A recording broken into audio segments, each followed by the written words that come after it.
There's been a lot of debate about how to best serve Spokane's homeless population, especially when there aren't enough shelter spots for every person. Well, today people upset with the city's handling of the situation joined hands outside of City Hall to make their point.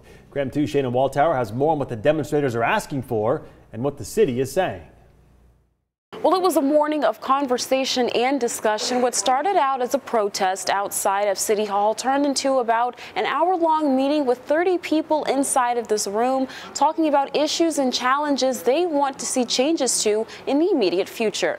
The power of the people is greater than the people in power. These were the words that brought a group of activists together around 8 o'clock this morning. They gathered outside of City Hall to form a human wall around a homeless camp that's been set up outside the building.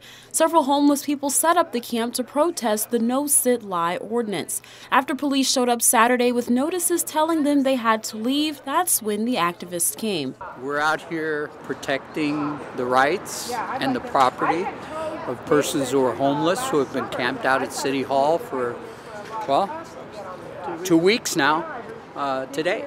The No Sit Lie ordinance states that people cannot sit, sleep, or camp in public spaces for an extended period of time. But this is also under the condition that there are at least 200 beds where these people can sleep. Right now, there aren't that many. So the activists' main argument was that no one could legally enforce this ordinance. We are protecting, you look behind us, it's basically everything that these folks own is here behind us. We are protecting their properties, and we are not going to allow code enforcement to take not one item.